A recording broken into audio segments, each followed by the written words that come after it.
le cas que nous vous présentons aujourd'hui se situe dans une direction opérationnelle de 4000 personnes, plutôt dans l'environnement du high-tech. Et il y a un nouveau couple de dirigeants, un président, un directeur général, qui ont la mission de faire évoluer les règles de fonctionnement de toute une activité. Donc on est dans un cadre de changement d'envergure. Et ce nouveau directeur général entretient des relations avec les membres de son CODIR qui, au fil des semaines, deviennent de plus en plus tendues. Alors le directeur général perçoit son CODIR plutôt comme hostile, peu collaboratif, et la plupart des membres du CODIR sont en mobilité ou déclarent y penser. Le CODIR, enfin les membres du CODIR perçoivent son DG plutôt comme quelqu'un de tatillon, autoritaire et peu expert. Il se focalise sur des détails, il ne rentre pas dans les dossiers, il ne s'engage pas, il refuse d'être aidé. Bref, de la méfiance de part et d'autre s'installe. Et puis un jour, l'assistante du DG se plaint de harcèlement. Et le médecin du travail a partagé sa suspicion d'avoir affaire à un pervers narcissique et a exigé la mutation immédiate de l'assistante. Donc c'est une situation inquiétante du point de vue de la direction qui se révèle, puisqu'on a une victime, l'assistante du DG, qui a été mise hors jeu immédiatement. Et puis certains managers le voient comme dangereux, inquiétant. Et puis il y a un doute pour le président et le DRH. Est-ce que c'est Dr Jekyll ou Mr Hyde? La question reste en suspens. Alors face aux allégations de harcèlement, la direction réagit comme elle y est enjointe par le cadre réglementaire. Alors le président, dans un premier temps, conseille au DG d'être plus souple et lui assure de son soutien. Pour une raison simple, c'est qu'ils sont tous les deux les incarnations du changement souhaité, donc le président reste solidaire de son DG. Le président a organisé quand même une réunion auprès des membres du CODIR pour recueillir les points de vue sur l'événement, et il préfère le faire sans la présence du DG. Le président a soutenu l'idée d'une action de coaching pour son DG, et c'est dans ce cadre que la DRH a contacté l'ACT. Et le DRH a lancé une enquête interne menée par un coach interne. Alors, analyse de la situation, on est en présence en fait d'un individu dont la croyance se révèle particulièrement fragilisante. Au départ, le DG est convaincu de ne pas avoir le profil requis pour conduire les membres de son CODIR et il s'en défend en fait. Et donc, on peut faire un lien avec ce que Julia a présenté tout à l'heure. Il y a une auto-illusion dysfonctionnelle qui lui fait dire « je ne suis pas à la hauteur » et il va essayer de faire en sorte de ne pas de fuir cette chose-là. Alors, en fait, cette angoisse est relayée dès lors qu'il est face à des signes de rejet. En fait, il supporte pas les signaux de rejet qui viendraient lui confirmer que, évidemment, sa croyance, c'est de ne pas être à la hauteur. Le visuel nous indique à quel point il est impacté émotionnellement par ce qu'il nous restitue.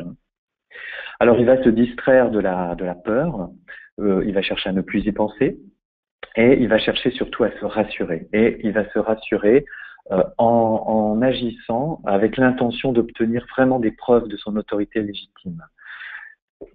Ça va être la principale tentative de solution, mais il va y avoir plusieurs dimensions.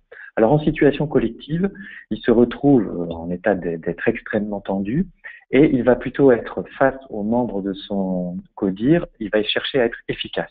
Donc il va éviter tout débat en réunion sur les difficultés rencontrées par les membres de son CODIR. Lui-même va éviter de parler de ses propres difficultés, il va se montrer directif, il va faire des propositions, ce qui va évidemment déstabiliser un peu les membres du CODIR. Et donc, quand les membres du CODIR ne réagissent pas à cette attitude et à ces propositions, ou lui-même, s'il veut éviter les sujets des difficultés qu'il rencontre, ou s'il ne peut pas les éviter, justement, alors il se met en retrait. Et il le dit, il dit « ça me décourage, je laisse tomber ». Voilà, il a l'air distant, en fait. Et donc, mais il est connecté aussi à son malaise, et donc il a une sensation de perte de contrôle qui, finalement, réactive sa vulnérabilité.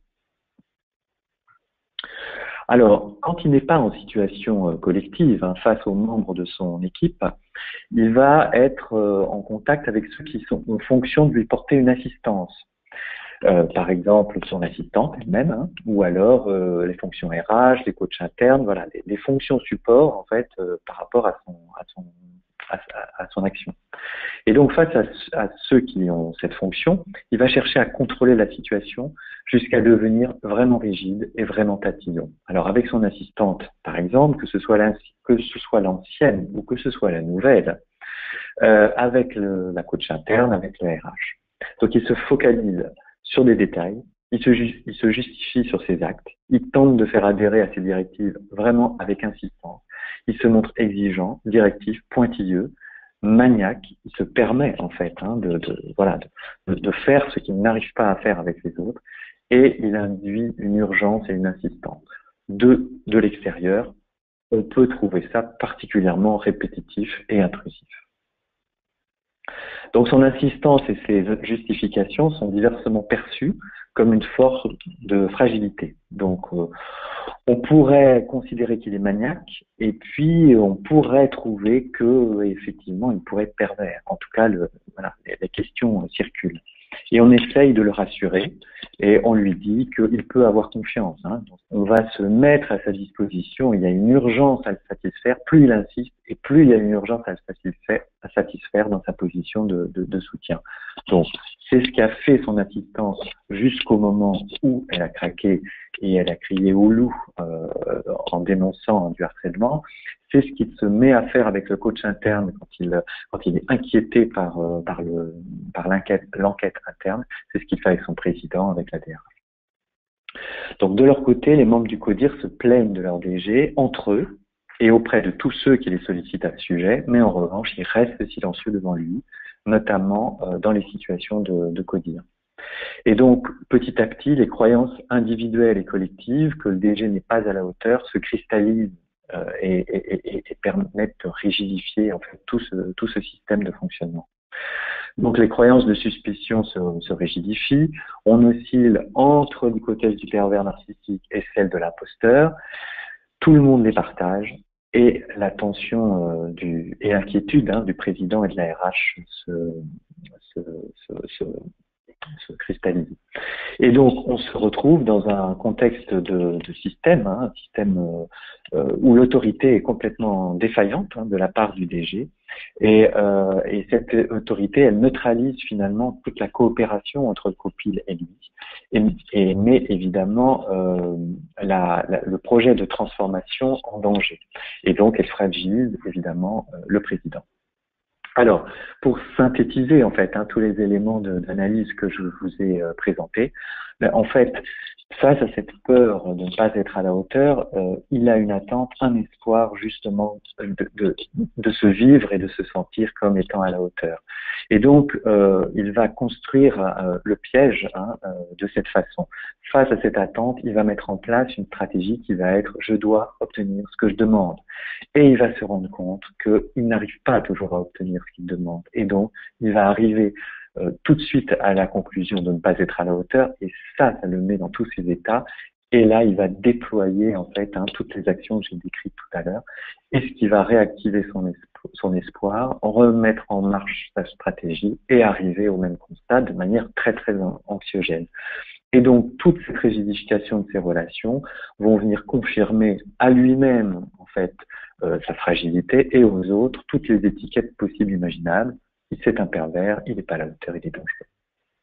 Alors, face à cette situation, l'intervention s'est faite en plusieurs niveaux, et nous, on va se concentrer plutôt sur le travail qu'on a fait sur le bourreau, d'une certaine façon, puisque dans le cas que nous avons choisi de vous illustrer, c'est bien le travail avec celui qui est étiqueté, pervers narcissique, que nous avons fait. Donc, on a commencé par un diagnostic opératoire auprès de tous les acteurs du système pertinent, le président, le directeur général, le DRH, le coach interne, avec une restitution qui était plutôt une réunion de travail pour essayer d'identifier finalement le problème et l'objectif du président et par rapport à cette situation. Donc, il y a eu une intervention individuelle dans laquelle on va rentrer un tout petit peu dans le détail, et puis l'intervention collective sur le système pertinent qui a été aussi déployé, mais on va dire dans un deuxième temps, et qui a constitué essentiellement à reconstruire en fait un état de confiance en fait entre le directeur général et son codir.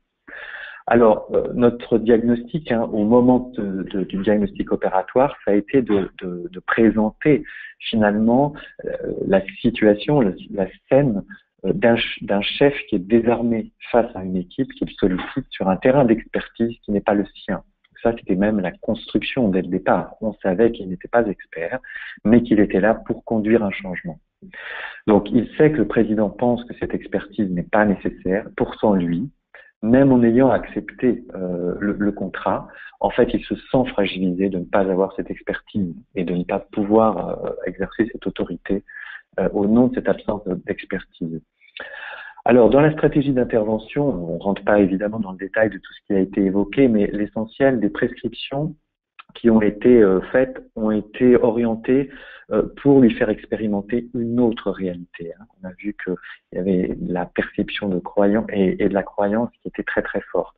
Donc, le mouvement général, c'était de l'amener à affronter la relation collective plutôt que de l'éviter, hein, notamment par rapport à son codir, puisque c'est ce qu'il faisait en fait. Hein, il évitait la relation collective, d'observer tous les signaux qui viennent lui confirmer le danger et de se mettre donc non pas en fuite hein, de cette observation, mais vraiment de la regarder précisément, d'observer ses collaborateurs comme des gens différents de lui, avec des besoins différents des siens. Et ça, c'est un moment important de voir qu'ils n'avaient pas forcément les mêmes besoins que lui. Et puis, de travailler, évidemment, ce qu'on lui a présenté sous la forme d'une arme secrète, puisque lui était quand même en danger et accusé de toutes parts, en fait, hein, de cette accusation de pervers narcissique. Et donc, de mettre une arme secrète pour se défendre mieux, hein, qui était de mettre de la bienveillance dans sa relation et de donner un espace à ses collaborateurs pour pouvoir mieux entendre ce dont ils avaient besoin. Et donc, en affrontant la relation collective, hein, les effets de cette intervention avec son équipe, en prenant le risque de montrer sa fragilité, hein, de dire qu'il n'a pas de solution immédiate, à l'expression des inquiétudes et puis voilà, d'écouter, il découvre finalement une nouvelle façon d'exercer son influence. Donc, en fait, il va restituer des choses. Ça va soulager ses collaborateurs et qui vont se dire, bah tiens, il s'intéresse plus à nous. Et puis, sans solution immédiate, il va favoriser aussi la recherche de solutions par eux-mêmes. Et donc, il va lui laisser un peu plus de place à ses collaborateurs pour s'approprier aussi les solutions à leurs problèmes. Et ça va faire émerger en fait une nouvelle croyance hein, qui est complètement celle qui est son attente et son besoin, c'est d'être finalement à la hauteur. Il va même dire de manière assez directe à la suite des différentes séances, c'est drôlement puissant cette chose-là. En fait, hein. Voilà.